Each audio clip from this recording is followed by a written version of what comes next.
भगवान के नाम पे टाइम बता दो भाई साहब, कोई तो टाइम बता दो भाई साहब, टाइम बता दो भाई साहब, भगवान के नाम पे टाइम बता दो भाई साहब, भाई साहब, भाई साहब टाइम बता दो भगवान के नाम पे। भाई साहब, मैंने भगवान के नाम पे पैसे मांगते तो बहुत लोग देखे हैं, लेकिन टाइम पूछता हूँ मैं पहली बार देख रहा हूँ। भाई साहब मुझे पैसे नहीं चाहिए, टाइम बता दो भाई साहब, 1 घंटा हो गया, कोई मुझे टाइम नहीं बता रहा भाई साहब। भाई साहब, आप मुझे बहुत सीधे आदमी लगते हो। जी मेरी बुआ भी यही कहती हैं। आप थोड़ा सा बाएं घूम जाइए। अच्छा हाँ, अभी सामने देखिए, वहां। हाँ, क्या दिखा?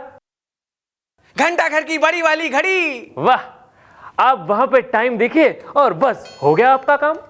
भाई साहब आपने बहुत बड़ी बदतमीजी की है मेरी लाइफ में। आप अंधे हो? अरे मैं उसी घड़ी का मैकेनिक हूँ। आप जब मुझे टाइम बताओगे तो मैं ऊपर जाके टाइम सेट करूंगा। साहब साहब साहब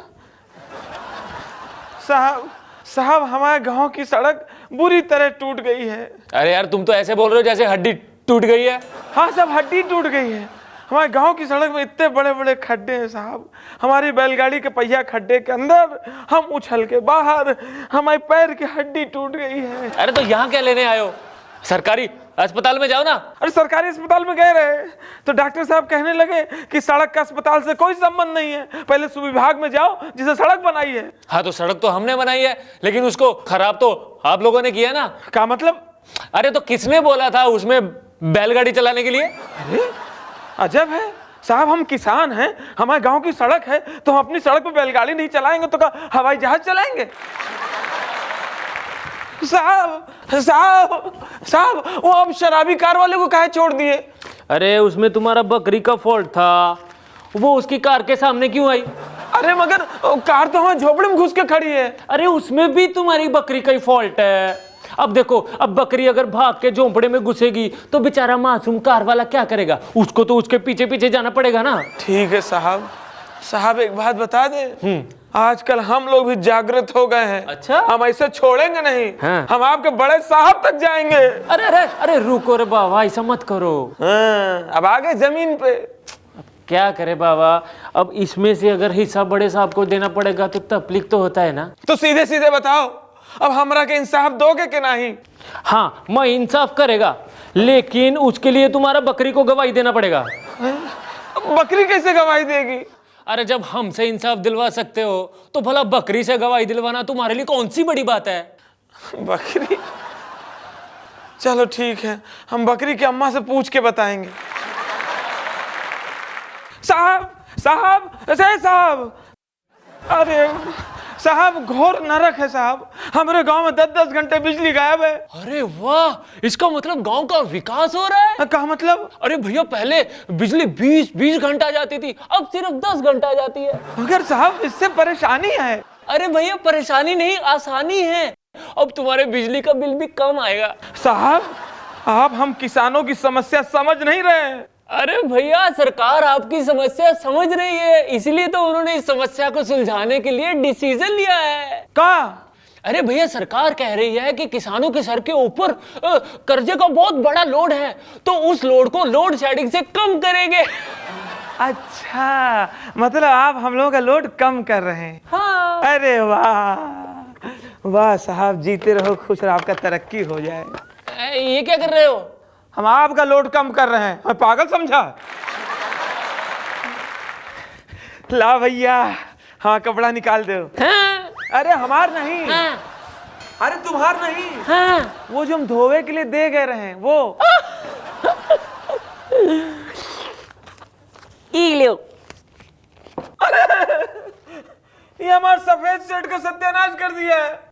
तुमसे 1000 बार कह रहा है कि हमारा सफेद कपड़ा अलग से धोया करो। वही तो किया, आपका सफेद कपड़ा अलग अलग रंगीन कपड़ों के साथ धोया। हमारा सफेद कुर्ता ये कैसा धोया, पूरा ब्लू हो गया है। अरे अच्छा है ना, आपको फ्री में एक नया कुर्ता मिल गया। सत्यानाश है। अरे ये मैं कुर्ते का क्या हाल हुआ है? इसमें दाग पहले भी रहा, अब भी दाग है। याद करो, याद करो। हाँ हाँ याद आया, मगर क्या चीज? आप ही नहीं तो बोला था ना कि कपड़ों में से कुछ भी निकले तो वो वापस डाल देना। मतलब कपड़े से दाग निकल रहा तो दाग पकड़ के वापस डाल दिए। हाँ। इसमें 500 रुपए का नोट रहा, वो तो वापस नहीं डाला। वो कपड़े धोने के बाद रंग बदल गया ना, तो पता नहीं चला कि किसमें से निकला था और किसमें डालना था। हाँ। याद करो, याद करो। साहेब साहेब साहेब नमस्कार। नमस्ते नमस्ते। साहब हमको एक बात पूछनी थी। क्या क्या क्या? वो बाहर जो खटारा बस खड़ी है, हाँ। वो शाम तक कानपुर पहुंचा देगी। वो कहा है ना कि हमारे साले की बारात है। अच्छा। तो पहुंचना बहुत इमरजेंसी में जरूरी है। वो एक बार स्टार्ट हुई हाँ। तो रुकती नहीं है। मतलब वो उसके ब्रेक फेल है। वो तुम्हें समय से पहले पहुंचा देगी। देखिए, हम सब समझ रहे हैं कि वो हमें कहाँ पहुंचा देगी, हमें मरना नहीं है। अरे साहिब, हाँ। ये बाहर जो एक सुपर फास्ट बस खड़ी है, वो तो शाम तक पहुंचा ही देगी ना कानपुर हमें। बस जरूर सुपर फास्ट है, हाँ। मगर उसका ड्राइवर बहुत स्लो है। ड्राइवर है उसके चाचा 75 साल के। 30 के ऊपर जैसे ही स्पीड होती है, वो स्टीयरिंग में चाचे खड़खड़ खड़खड़ करने लगते हैं। चाचा को चक्कर आने लगते हैं गोल गोल स्टीयरिंग के साथ साथ, वो खड़बड़ाने लगते हैं। देखिए साहब, आप हमें रास्ता बताइए कि हम जल्दी कैसे पहुंचेंगे। चलो भाई ऐसा करो, हाँ। तुम 2000 रुपए सीधे करो, तुम्हारा इंतजाम कर देते हैं। हे, अरे साहेब, ये लीजिए, पहले बोलना था। लेकिन साहेब, इधर से कोई टैक्सी वैक्सी तो जाती नहीं है। भाई तुम्हें टैक्सी से भेज कौन रहा है? तो गेट के बाहर हमारी पुश्तैनी साइकिल खड़ी है, उसपे उछल के बैठो, पैडल मारते निकल जाओ, और ध्यान से उछलना। हाँ। वो क्या उसमें गद्दी नहीं है? हैं? सर नमस्ते। ठीक है। सर, हमें अपने बच्चे का एडमिशन करवाना था। पेपर लाए हो? सर, पेपर का एडमिशन नहीं करवाना है, हमें अपने बच्चे का एडमिशन वो करवाना है। मुझे मालूम है। और आप बैठ कैसे गए? अभी तो एडमिशन हुआ नहीं है। चलिए बैठ गए तो बैठे रहिए। देखिए, ये कौन सा स्कूल है? सरकारी। तो सरकारी स्कूल में पेपर का ज्यादा महत्व है। पेपर पर ध्यान दीजिए, सर्टिफिकेट जमा कीजिए, ऐसे मुंह उठा के चले आप। सर, तो फिर बताइए कि कौन कौन से पेपर लाने पड़ेंगे। बर्थ सर्टिफिकेट लाइए, हाँ। कास्ट सर्टिफिकेट लाइए, हाँ। रेजिडेंस प्रूफ लाइए, हाँ। राशन कार्ड की कॉपी लाइए, हाँ। पासबुक की कॉपी लाइए, हाँ। सोसाइटी का लेटर लाइए, और सर, हम इतने पेपर इकट्ठे करेंगे तो हम मर जाएंगे। करेक्ट, तो उसके लिए आपका डेथ सर्टिफिकेट भी लगेगा। है जी। चले आते हैं लोग बिना पेपर के।